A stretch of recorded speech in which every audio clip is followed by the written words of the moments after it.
2 ते 4चा PQA हुतात्मा चौकाचा जो विषय एक रील टाकली होती, तर त्या हजेरीत मी इथं हजर झालो. संबंधित कोणी आलं नाही आणि फोनवरती संपर्क कोणी केला नाही. तरी मी हजेरी दिली आणि एक विषय घेतलेला आहे, तो म्हणजे मांजाने मान कटलेली आहे. आणि बरेचशा ठिकाणी चायना मांजानं अनेक नागरिकांचं नुकसान अनेक प्रकारचं झालेलं आहे. तर आज कृषीनगर अकोला शहर महाराष्ट्र इथं मोटरसायकलवर कुठंतरी बाहेर जाताना मुलं पत्नीसोबत असताना त्याची मान कटली आणि त्याचा तिथं मृत्यू झाला, मांजानं मान कटून. तर आता नेमकं ॲक्सिडेंटमध्ये कुठं काही बसणार नाहीत. आणि महत्त्वाचा विषय हा आहे की त्याचे जे बंधू आहेत बिल्लेवार, त्याच्याशी फोनवर मी अनेक वेळा संपर्क केला की काही माहिती द्या. जर माहिती भेटली तर कायद्याच्या हिशोबानं एखादं आपण निवेदन देऊ शकतो कलेक्टर साहेबाले, संबंधित अधिकाऱ्याले. पण त्याचा संपर्क झाला नाही. करण्याची कोशिश केली पण त्यानं कोणत्या प्रकारची माहिती दिली नाही, कोणती आवड ठेवली नाही.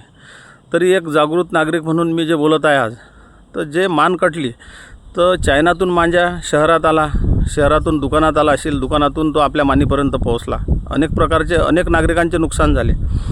आज ज्याच्यावर बितली तो बिचारा त्याच्या सामना करत आहे. पण आज विषय महत्त्वाचा आहे की त्याची परतफेड कशी होणार आहे. परतफेड तर होऊ नाही शकत, पण आर्थिक मदत, त्यांचा परिवार असेल, काही लेकरं असतील, पत्नी असतील, तर त्याचं काय नेमकं, आणि या गोष्टीकडे कोण लक्ष देणार आहे. तर हे रील प्रत्येक नागरिकापर्यंत, देशातील नागरिकांपर्यंत पोहोचली पाहिजे आणि संबंधित अधिकाऱ्यापर्यंत पोहोचली पाहिजे.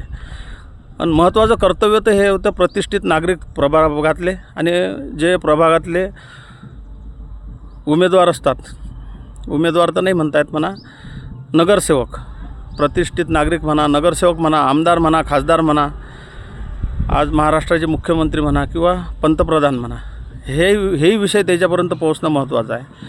त्याच्या परिवाराचं काय आणि त्याची मदत पुढे समोरची काय.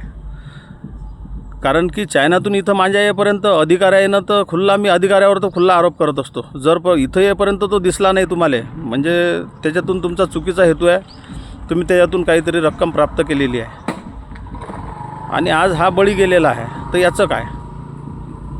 आज पूर्ण देशात जे चायना मांजावर कुठं कारवाया केल्या असतील आणि दंडात्मक कारवाया केल्या असतील आणि दंड वसूल केला असेल, तर त्या दंडातून त्या परिवाराला मदत झाली पाहिजे. जर इथं संख्येनं कोणी आले असते, व्यवस्थित कायदेशीर काहीतरी एक पत्रक लिहू शकले असते. पण आज लोकशाहीनं जो अधिकार दिलेला आहे त्याच्यातून मी जो अधिकार आहे तो मागत आहे. आणि हे रील प्रत्येक नागरिकापर्यंत पोहोचली पाहिजे, संबंधितापर्यंत पोहोचली पाहिजे, मुख्यमंत्र्यापर्यंत पोहोचली पाहिजे आणि त्या परिवाराला खरोखर मदत झाली पाहिजे.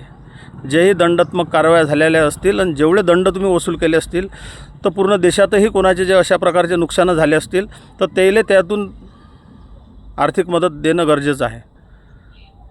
हे सर्व नागरिकांना माझी विनंती आहे की हे रील प्रत्येक संबंधितापर्यंत पोहोचली पाहिजे. धन्यवाद.